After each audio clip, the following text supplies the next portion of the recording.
Middle east की 4 news report यहाँ पर सामने आई हैं। क्या है ये रिपोर्ट, डिटेल में जानते हैं। पहले बात गज़ा की। गज़ा एक बार फिर से खून से लाल है। बुधवार की सुबह जैसे ही सूरज निकला, इजरायली बमबारी ने 16 निर्दोष फिलिस्तीनियों की जान ले ली। शरणार्थी शिविरों, टेंटों में रहने वाले मासूमों और बेबस परिवारों पर मौत बरसी है और दुनिया खामोश रही। लेकिन ये सिर्फ हमलों की कहानी नहीं है, ये एक बहुत बड़ी साजिश की शुरुआत है। एक ऐसी साजिश जो हथियारों से नहीं, नीतियों से लड़ी जा रही है। बमबारी के पीछे एक गहरी रणनीति छिपी हुई है और वो है गज़ा पर स्थायी कब्जे की तैयारी। दूसरी ओर अमेरिका और इजराइल मिलकर एक ऐसे प्रोजेक्ट पर काम कर रहे हैं जिसमें गज़ा को मानवीय सहायता के नाम पर हथियाया जा रहा है, यानी गज़ा ह्यूमैनिटेरियन फाउंडेशन। शॉर्ट में अगर कहें तो जीएचएफ को इस काम के लिए खड़ा किया गया है, जो अमेरिका और इजराइल की कोलाबोरेशन में काम कर रही है। एक नकाब पोश संस्था जो राशन और सुरक्षा के नाम पर ज़मीन पर कब्जा कर रही है, और इस संस्था के पीछे काम कर रही है अमेरिका की सबसे बड़ी consultancy company Boston consulting group यानी BCG ने बताया कि गज़ा के लोगों को बेघर करने का प्लान बना लिया गया है। सोचिए, उन इंसानों की कीमत की क्या कोई कीमत नहीं है? कितने डॉलर में एक फ़िलिस्तीनी को उसके घर से निकाला जा सकता है? ये कोई आम आंकड़े नहीं हैं, ये थे जबरन विस्थापन की कीमतें। और यही वजह थी कि सेव द चिल्ड्रन जैसी प्रतिष्ठित संस्था ने इस योजना को अमानवीय और घिनौना बताते हुए BCG से सारे रिश्ते तोड़ दिए हैं। पर बात यही ख़त्म नहीं होती। जीएचएफ ने अब तक 750 से ज़्यादा फ़िलिस्तीनियों की जान ले ली है, वो भी उन केंद्रों पर जहां खाने और दवा भी मिलती थी।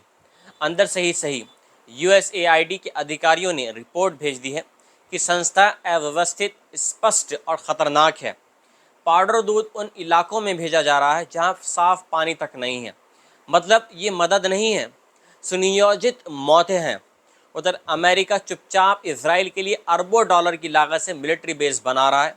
हैंगर, गोदाम, हथियार भंडारण और कुछ नई बिल्डिंग्स जो स्टोर करने के काम आई, इस तरह की वहाँ पर काम चल रहे हैं। जैसे युद्ध अभी ख़त्म ही नहीं हुआ, बल्कि असली जंग अब शुरू हो रही है। और इसी बीच एक और बड़ा झटका आया है, जब इजराइल के एक वरिष्ठ अधिकारी ने खुलकर बोल दिया है कि गज़ा में हम ही सरकार चलाएंगे। ये बयान नेतन्याहू की अमेरिका यात्रा के दौरान सामने आया है, जब पूरी दुनिया को लगा था कि शायद युद्ध के बाद शांति आएगी। लेकिन इजराइल ने यहाँ पर साफ कर दिया है कि ना वो फ़िलिस्तीनी अथॉरिटी को गज़ा लौटने देगा और ना ही किसी अंतर्राष्ट्रीय प्रशासन को। उनके शब्दों में, अगर हम शुरुआत में गज़ा में नहीं होंगे तो किसी और को सत्ता से कैसे सौंपेंगे। ये सीधा कब्ज़ा है और ये घोषणा अब पूरी दुनिया के लिए चेतावनी है।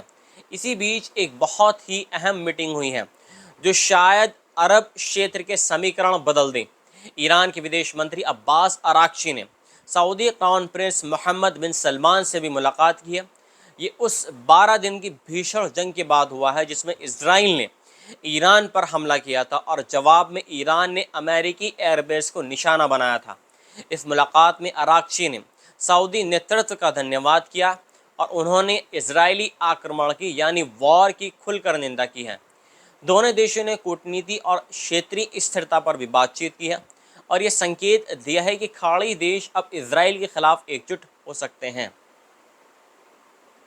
सऊदी अरब और ईरान जो कभी कट्टर दुश्मन थे, अब इजराइल के खिलाफ खड़े हो सकते हैं। ये इजराइल और अमेरिका के लिए एक सबसे बड़ा डर है, लेकिन डर की असली वजह अब सामने आ चुकी है। एक रीजनल प्रोजेक्ट के नाम पर ट्रंप और नेतन्याहू मिलकर गज़ा के लोगों को जबरन निकालने की एक योजना पर काम कर रहे हैं। उनका ये कथित पुनः निर्माण प्रोजेक्ट असल में एक जातीय सफाया है, एक नस्लीय सफाया है। गज़ा के लोगों को गज़ा से निकालने का काम है। उनका प्लान है गज़ा को खाली करो, लोगों को पड़ोसी देशों में शिफ्ट करो और वहाँ नई इजरायली अर्थव्यवस्था यानी नई इजरायली गवर्नमेंट को बिठा दो। यानी पहले बम से तबाही, फिर भूख और बीमारी से मौत, और अब बचने वालों को भी घर से निकाल कर पूरी तरीके से बेघर कर दो। और इन सब के पीछे वही एक कंपनी है, BCG। वही संस्थाएं USAID और GHF, और वही दो चेहरे डोनाल्ड ट्रंप और बेंजामिन नेतन्याहू। इस पूरी कहानी में सबसे डरावनी बात यह है कि अंतर्राष्ट्रीय समुदाय अब तक चुप है। ICC ने तो नेतन्याहू के खिलाफ गिरफ्तारी वारंट भी जारी कर दिया था। ICC ने नरसंहार का केस चला रहा, लेकिन नेतन्याहू पर कोई फर्क नहीं पड़ा। आज सवाल यह है कि गजा में क्या हो रहा है। सवाल यह है कि क्यों पूरी दुनिया इसे होते देख रही है और कुछ कर नहीं रहा है। क्यों 57,600 मौतें सिर्फ आंकड़े बनकर रह गए।